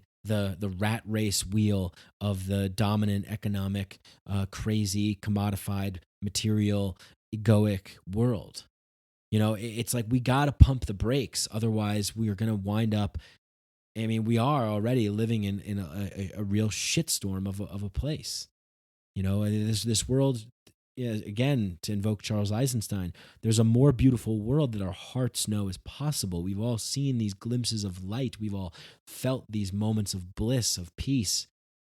Oftentimes it happens for me when I'm at a music festival, and it's just like love and sharing and beauty and art and magic. This is the potential for the human spirit. This is the potential for the kind of reality that we can actually create and we can really bring into reality. But we need to trust in ourselves. We need to wake up. We need to trust in others. And we need to stand in our integrity and stand firm and say no and reject things that are fear-based and step into things that are love-based. And then we switch the energetic frequency. We switch the paradigm. We change the channel to a new channel of love.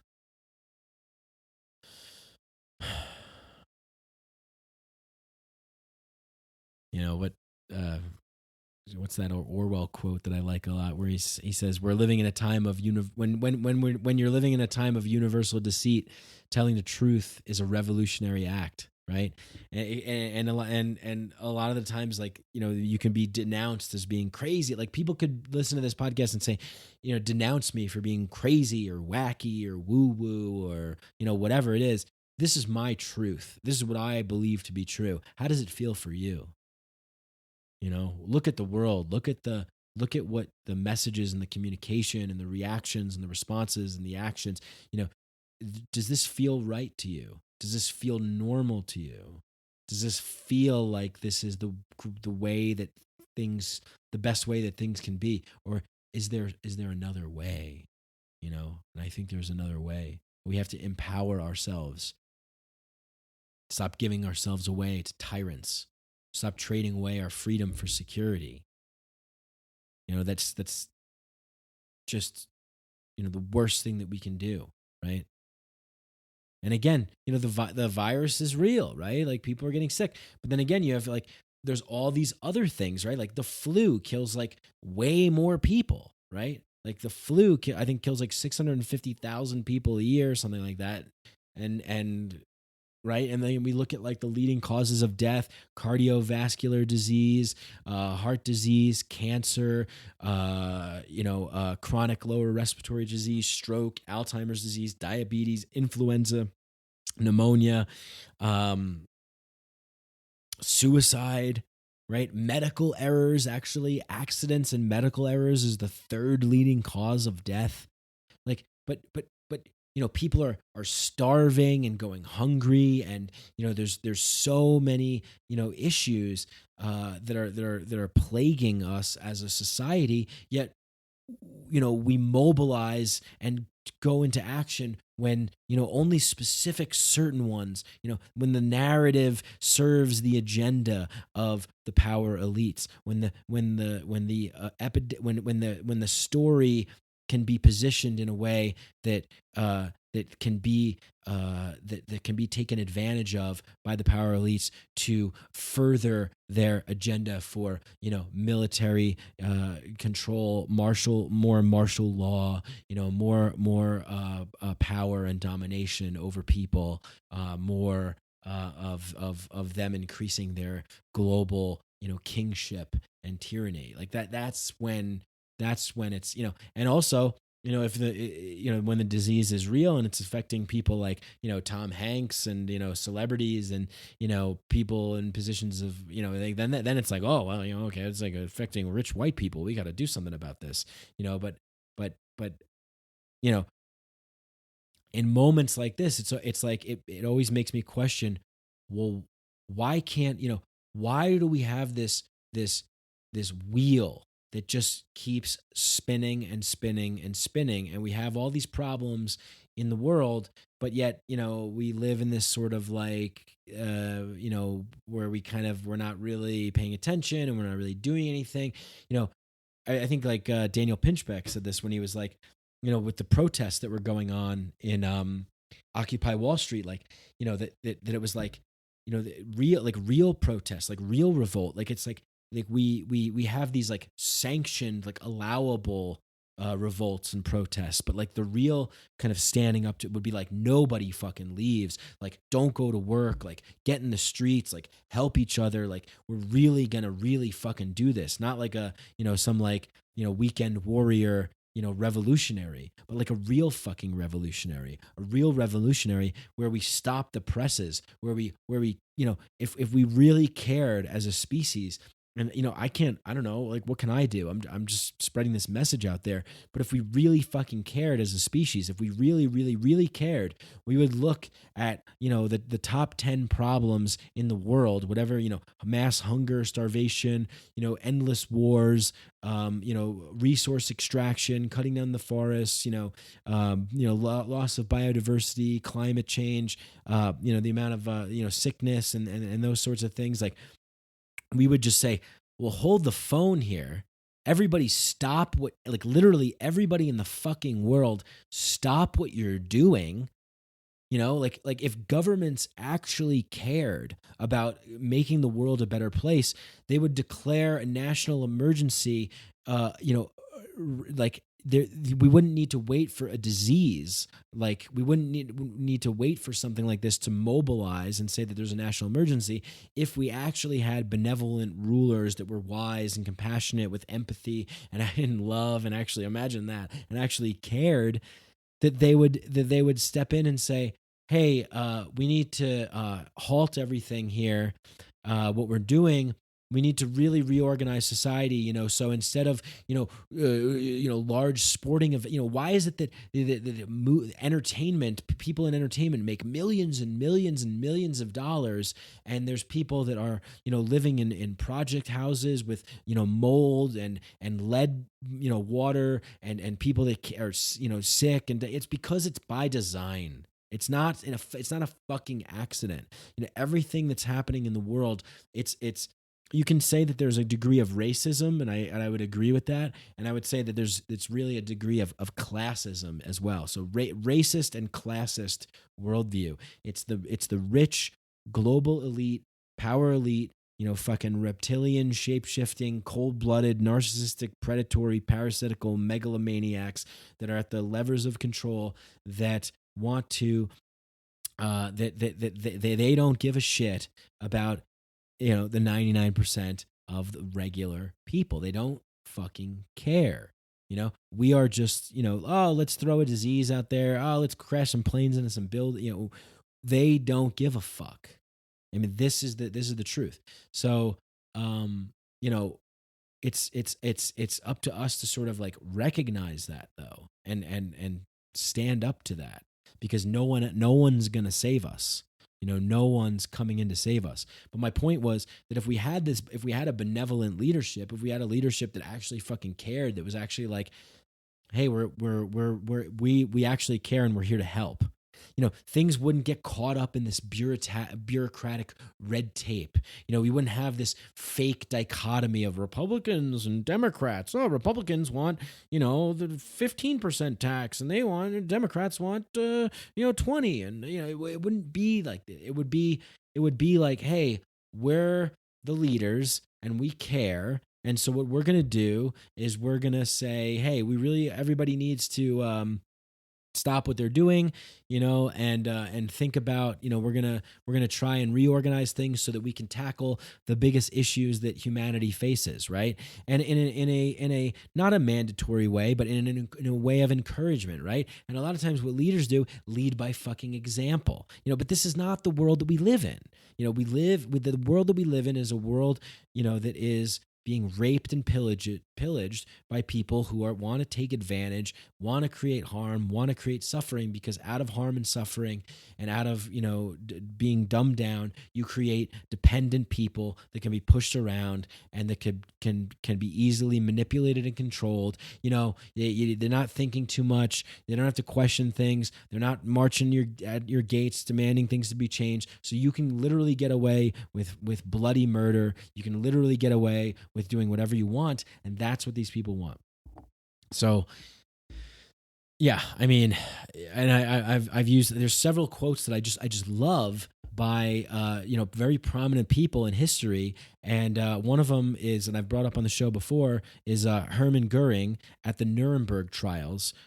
He's a Nazi officer, one of the high-ranking Nazi officers of Hitler's SS. I believe what was his official title? I mean, he was up there. It was Goebbels and Goering. He was one of the most powerful figures in the Nazi Party. I don't know what his official title was, but he was one of the top-ranking, higher-up figures. So he was, yeah. I mean, he was in charge with. It was like Himmler, Goebbels, and Goering. They were like the top agents, right-hand men to Hitler. So during the Nuremberg trials, Goering says. And you can find everything that I mentioned, by the way, you can Google and you can search and you can find. There's nothing that I brought up here that's not searchable, Googleable, and findable. So Hermann Goering says at the Nuremberg trials, of course the people don't want war, but after all, it's the leaders of the country who determine the policy. And it's always a simple matter to drag the people along, whether it's a democracy, a fascist dictatorship, or a parliament, or a communist dictatorship. It's always a simple matter to drag the people along. Voice or no voice, the people can always be brought to the bidding of the leaders. It's easy. All you have to do is tell them that they are being attacked. And then you denounce the pacifists for lack of patriotism and action, and for exposing the country to a greater danger.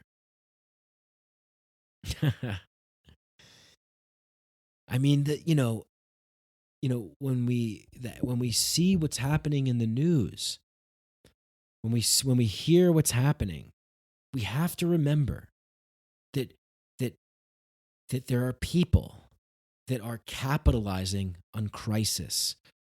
Things are going, I'm telling you right now, what is it, March 13th? It's Friday the 13th. Mark my words. Something is going to happen with this whole coronavirus thing that is going to decrease the amount of freedom that we have and increase the amount of control and security. It's already happening with people encouraging people to stay, Italy's on lockdown. Like if that happens here, I mean, this could very well be used as the new 9/11, as a new excuse to take more of our liberty away. And again, this is what it's all about. Decreasing the amount of freedom and liberty for us slaves and increasing the amount of power and control and global world hegemony for the ruling class elites and their cronies and their little errand boys, like Bill Gates and Mark Zuckerberg and all the little cronies that play to the power elites, game rules and are rewarded for doing so, right? I think what was I was watching this YouTube video that was saying that Mark Zuckerberg is going to help the World Health Organization by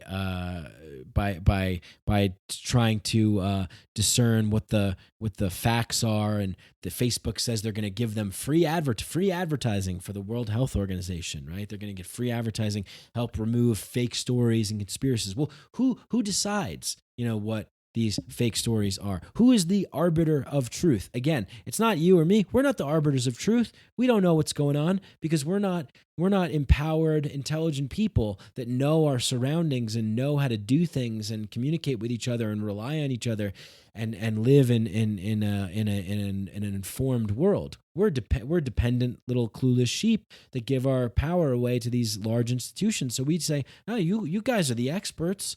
Well, I'm not an expert. I don't know. I don't know about the health and wellness of my own body. You know. The World Health Organization, created by the Rockefellers and the Rothschilds, by the way. Look it up. Google it. Again, when you control information, you control the power. You hold power. And they can control the information about health, right? They are the purveyors of the official narrative. Who wins? Who wins in this whole thing? They win. They get more money. They get more funds. $50 billion. FEMA, the people in charge. Well, who's dispersing that money? Who's checking it? Where's it going? This is an election year, right? It's like there's crazy things happening. There's another thing that was going on that I was doing research. Harvard Chemical. Okay, so this happened January 28th. This is from NPR. Harvard chemical biology scientist arrested for receiving over $2 million in funding, or $2 million, it just says, from Chinese Wuhan University. So a chemical biological scientist was given $2 million by Wuhan University. Okay, little weird, right? What is going on?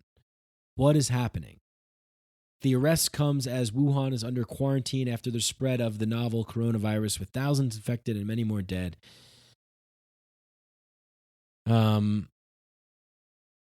Yeah, I don't like. We have to decide ourselves. We have to say, is it just it's just a coincidence? A lot of times people say that because they're scared. They don't want to admit the truth. But the truth will set you free. I'm not afraid. I'm not scared. I know how much I know the fucked up shit that's going on. But this is what's happening. We have to not live in denial and not live in ignorance. And we have to come and face the facts that there are a lot of these things that are being done what we see is not always the total truth. I'm not saying that it's not the truth. It's not the total truth. And that many times behind things like this, there's many, many people that are going to be benefiting from this a great, great deal. Governments can use the fear of these viruses and the viral fear of the mass media to terrorize the masses. And as the doctor that I was referring to before, when he said biomedia warfare, Dr. Shiva, biomedia warfare, governments, with using the virus and the media virus and the actual contagious virus to terrorize the Chinese, doing that to terrorize their own population because they don't like dissenting opinions. They don't want people to get angry and overthrow the power and the status quo. And we've all heard in China, the social credit system that has been, implemented in large portions of China. And now, I'm hearing things about these military detection masks so that they can tell if someone has a fever, and then what are they going to do? Kidnap them, throw them in a van, mandatory vaccinations and hospital whatever. I don't know, right? It's absolute craziness to think that this is just like hey, it's a crazy world. Some guy ate a bat, and here we go. We got some crazy virus, and maybe that is the case, but whatever. The thing is, it's the response and the actions being taken around it, right? Like the guy on Joe Rogan's podcast, the doctor that I was listening to, or the expert, was like talking, made a good point about how China's large populations and big cities and these wet markets and a lot of animals and the amount of people and piled on top of each other. I mean, it makes a lot of sense. Maybe that is the case, but it's the actions and the reactions and the uses of the crisis and the agendas that are being pushed around the crisis that I'm most worried about. That's what is scaring me the most, not the actual disease, not the actual virus itself. Again, because our immune systems are designed to do the job. Like if you kill all the germs around you and you try to live in this sterile environment, your immune system is not going to be prepared to deal with things. And, unfortunately, we've been living in a world like that, this sanitized fucking world, and the fear is what's killing us. Fear is killing us. And our immune systems are weak because, like our food supply, our separation from other people, the over sanitization, we're afraid of our animal nature, our creatureliness. We're afraid of getting dirty and these kinds of things. And this fear controls people, But the way that the immune system, the way that it works is that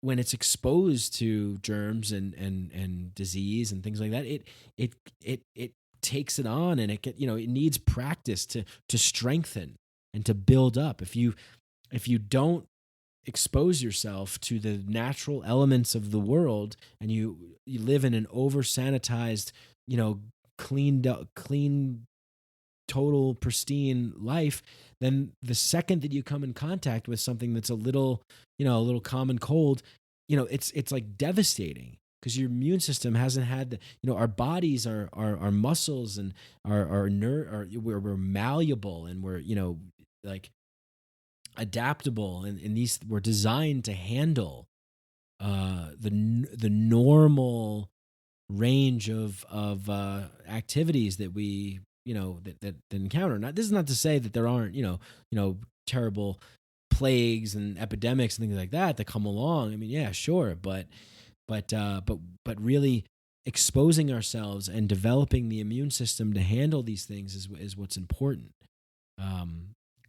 Kids playing outside and getting their hands dirty and that sort of thing, and it's just anyway, I can go on and on. I'm not gonna rant anymore about that. But anyway, look, this has been my take. I like I said, I did some research. I listened to some things. I do believe that it's real. I do believe that it's spreading. I do believe that that it's a thing that can be dangerous to people that have compromised immune systems and respiratory problems and things like that. What I'm worried about is the systems of control, the military, the medical martial law, the mandatory things that are going to happen. Let's stay vigilant, pay attention to what the power systems, the governments, what are they telling us to do? What are they requesting us to do? How is this going to unfold? The New World Order thing, like that's a real thing. Is there going to be a global, like maybe like there'll be a global economic crash and it'll be blamed on the virus, and it'll be a perfect opportunity to say, oh, okay, now we need to implement, medical, everybody needs to have like a medical, mandatory, fingerprint sheet thing, and scan, so when cameras, 5G towers are everywhere, and you'll be tracked and traced and scanned, and if you cough, you'll be thrown in a van and put a black hood on, taken over to an undisclosed location.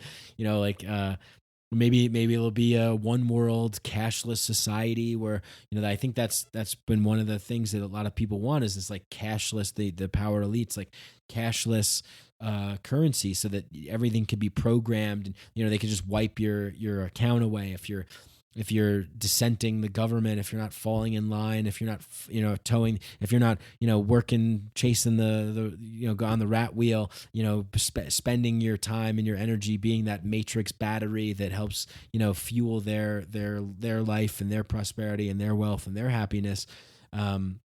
then you'll just be eliminated. You'll just be deleted from the system. You'll be blocked. Your cash will be gone. There'll be no cash. Your digits will be taken away. Mandatory vaccinations to control the populations, control people's minds through, dumb people down, keep people sick, dependent, keeping on pharmaceuticals, just keep this whole, disgusting human factory farm operation going. That's what they want. That's what the powers that be want. Pharmaceutical companies are going to make a fortune on selling us, the vaccines, pills, prescriptions, this, that, the other thing. Oh yeah, because of Corona, now we have to do this. And because of Corona, now we have to, this is mandatory and that's mandatory. And I mean, I've never seen the amount of cancellations. Coachella's canceled. South by Southwest is canceled. Concerts and all these things. I mean, it's nuts. So, politicians like when people are fearful. They like, the power elites like it when they want people to be fearful. They want people to be panicking because that's when they can put forward their most extreme measures and will accept them. Never let a good crisis go to waste. Remember that. That is what these people take advantage of crises because we are put in a position where we can do the bidding. We can serve the agendas of the power elite. They have the knife inside of us, and when they twist it, we move. That's the way that this thing works. So go ahead and check all this stuff out.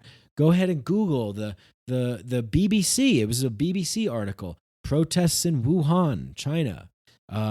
The Harvard chemical biology scientist arrested for the $2 million for receiving $2 million from Chinese Wuhan University. Other things that were going on in the world, all the protests in Hong Kong, the dissent, the militarized police that were cracking down on people, protests in Spain and Chile and France and Germany and Venezuela, right? I mean, all this kind of stuff that was happening. And, Jeffrey Epstein, right? That whole thing, Jeffrey Epstein didn't kill himself. Okay. The guy, right. That whole thing. Pedophile Island, right? Like all these news stories and all these things that have happened. And you're like, Mike, what the fuck are you talking about? How is this connected? Well, when you got something that's like this big, it kind of takes it kind of takes away all that stuff, right? Hey, how about 9/11? Larry Silverstein, taking out terrorism insurance 2 days before the events or 2 months before the events, something like that. Building 7 collapse. Like I'm not forgetting about all this shit. I mean, I could go down the whole fucking list, right? WMDs in Iraq, George Bush, like Colin Powell, like all these, Donald Rumsfeld, the day before 9/11. Oh yeah, Pentagon misplaced, $3 trillion. Whoops, accident. We don't know where it is. Who knows, right? WMDs in Iraq. We're going into Iraq. Iraq definitely has weapons of mass destruction. Everyone on the world knows that they have weapons of Russia, the election. Oh, yeah, Russia interfered with the election. Oh, yeah, this, that, the other thing. The DNC fucking, screwing Bernie Sanders, Daniel, whatever the fuck her name is. Not Feinstein. Debbie Wasserman Schultz. Like, I mean, the list goes on and on and on. I mentioned like the Patriot Act, right? Operation Northwoods, Operation Paperclip, Operation Mockingbird, the CIA, Frank Olson with the the documentary Wormwood, that explores the true story of CIA agent Frank Olson, who uncovered a truth about biological weapons testing in the Korean War. Mustard gas, napalm, like the indiscriminate bombing of Laos, dropping in the Vietnam War, the lie of the Vietnam War, the Gulf of Tonkin incident, the lie of the Gulf of Tonkin incident, the Iran Contra, trading arms for hostages, the selling weapons to fund the crack epidemic, unleashing crack cocaine in inner cities, and what Gary Webb exposed in the 1980s. I mean, the Tuskegee experiments, fucking slavery. I mean, Jesus fucking Christ. The FBI just like fucking straight up murdering MLK. framing and murdering JFK, RFK. I mean, like, these things, they're not, this is not like oh yeah, like these things just happen. Oh, it's, these, oh man, what a crazy world. Oh, coincidence. Oh yeah, like, oh, this company. I mean, there's just who stands the most to gain. That, what is the incentive? Why is this happening? Where's the money going? Bill and Melinda Gates, like their foundation, their portfolio, like who are they funding? They have Immune Core, a privately owned clinical stage UK based biotechnology company, $493.8 million in funding. Center for Innovation and Regulatory Science, Abella Biologics, Biological Dynamics, Novartis, a healthcare company that provides solutions for Invino Pharmaceutical, Center for Innovation, Regulatory Science, Immune Core. I said that already. But these are like, where's the money? Follow the money. Follow the fucking money. Like, who stands the most to gain and who stands the most to lose? We stand the most to lose by just accepting our role as pawns in this game. We're not. We are not. There's more of us than there are of them. And we need to wake up so that we can come and step into our true power and see through the illusion, break through the fear, and start creating a world that is infused with love, a world that is based on local trust of community and neighbors and friends and loved ones, that we can come together and that we can love each other and that we can create a better future, one that is not in this fake, manufactured, feared paradigm of panic, racism, classism, terrorism, all keeping us subservient, docile, like beaten dogs, scared and afraid, ready to fall into our cages, voluntarily walk into our own cages and cage ourselves up, lock the key, use the key to lock ourselves in. We're doing it to ourselves because we're afraid. We've been so afraid for so long. It's just the conditioning of fear. It's so palpable. It's so omnipresent and omnipotent. We just are swimming in this invisible sea of fear. There's so much more to talk about too. I mean, the Rockefeller Foundation apparently had this fictional scenario to depict what a pandemic would look like from a top-down governmental control in a 2010 white paper. I mean, Google this stuff, do the research, look at these things. Like, this is the governments and people in power, corporations, the media. I mean, the media, no one was paying attention to the media. Now everybody's paying attention to the mainstream media. I mean, Jesus Christ, their ratings are going up through the roof. People are tuning in. And who's advertising? Oh, Wellbutrin, Zoloft, pharmaceutical companies. Consult with your doctor. Are you feeling a little stressed? Hey, welcome to the world of the 21st century. Everything's fine if you just listen to us and obey. Obey our rules. New curfew in effect for tonight. Make sure to get your mandatory vaccines. Everything is wonderful. Aren't you happy? We're all happy. Don't touch each other. No procreation anymore, by the way. Procreation is illegal. No more cursing. I mean, and it'll just become the new normal. And people won't know what human beings used to live like, who we used to be, and we will be so far removed from accessing our true universal power, the reason that why we incarnated on this earth, why we came into this dimension, why we're here in this reality.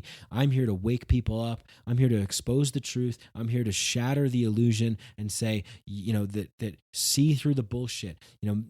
Do things that are healthy, eat healthy. Do intermittent fasting or take some days to fast, meditate, take deep breaths, breathe. Your breath is your power. Your breath is your life force. Really spend some time alone in solitude with your own thoughts. Then have useful dialogue with people, actively listen, be willing to say, maybe I don't know, maybe I'm wrong, maybe I'm fucking, I don't know what the fuck, like what, like, this is what I got.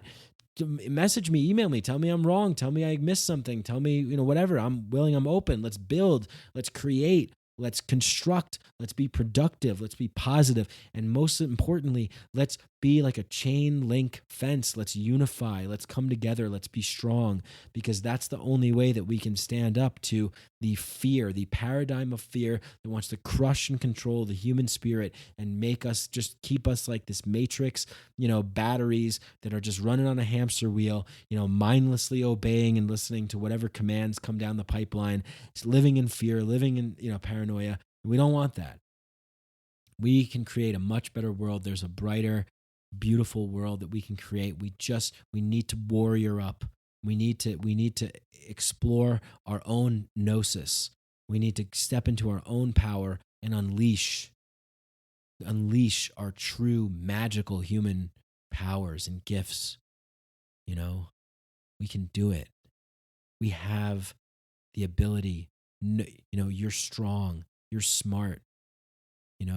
Don't listen to the people that tell you you're not. Don't listen to yourself when you say, I can't do that. I could never. You can.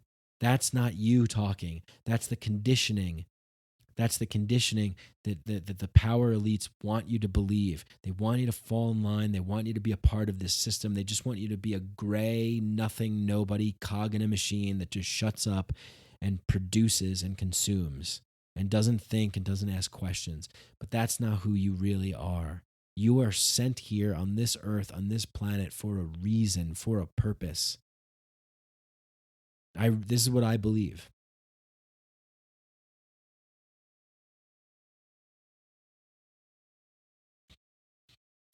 Wow. Holy fucking shit. 2 hours and 15 minutes. My God. Well, I am long-winded. Please do your own research. Go and check these things out.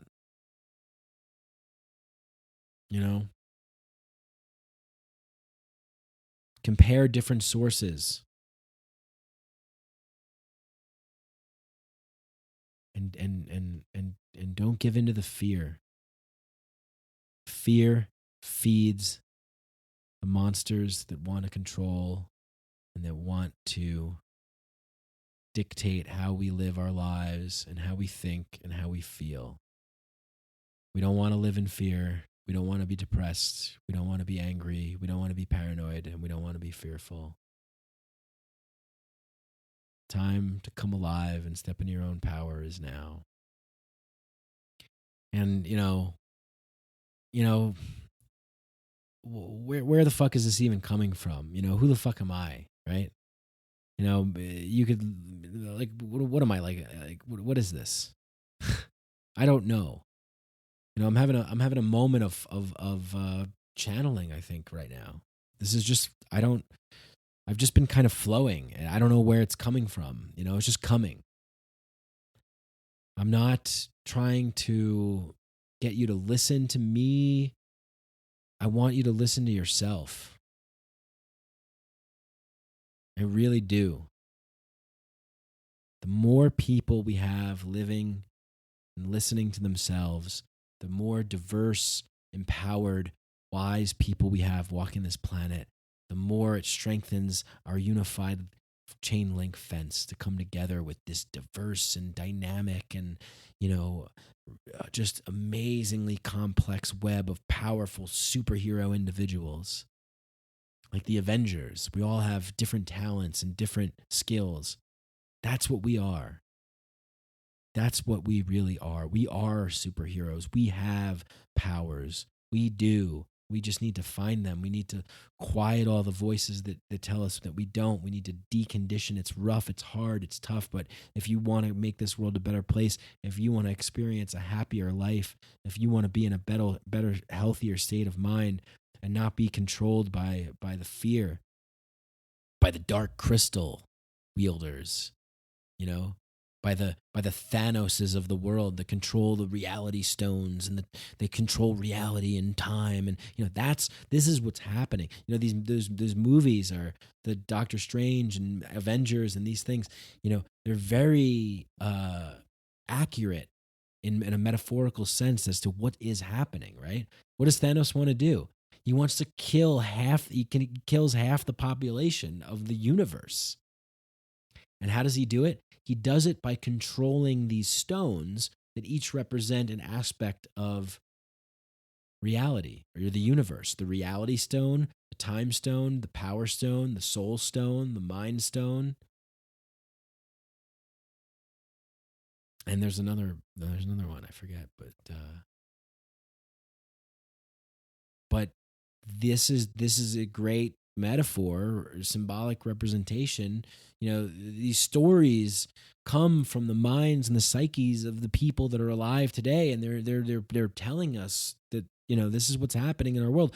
There's powerful people in the world that want to control, and they want to eliminate their half the population, and and these kinds of things. And some of them are fundamental, true believers, like Thanos is in that movie. Some of them are in it for economic profit, power. Some of them are just lackeys that are just doing the bidding. And this whole thing is compartmentalized. It's not like everybody's sitting around going, ha, ha, ha, this is the evil plot. No.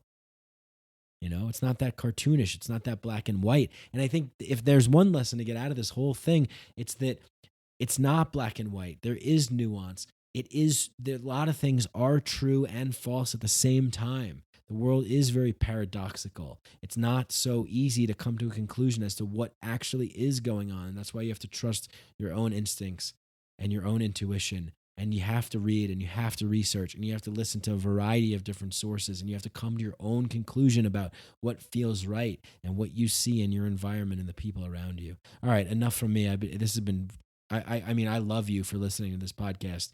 If you've listened this long, thank you so much.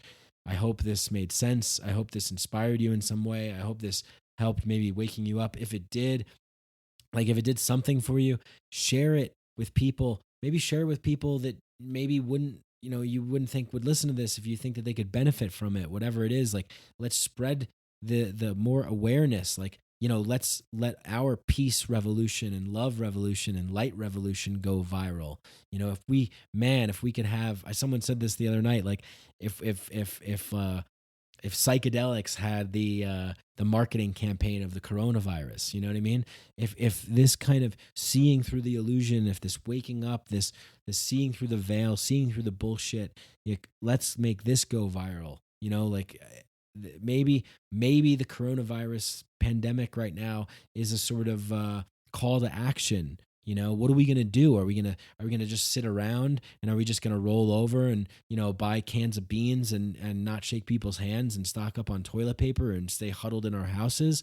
Or are we actually going to do something about it? Let's do something about it. Research, share, tell people, let's make this spread. Let's make the information and the knowledge spread. Let's get people to wake up and stop living in fear and stop, living in this crappy world that keeps us down. Let's wake up and step into power and step into light, and step into love and shine and create the beautiful world that in our heart we know is possible. All right. Thank you so much. I love you all. This is Mike Brancatelli. Take care, everyone. Be safe, be healthy, be well.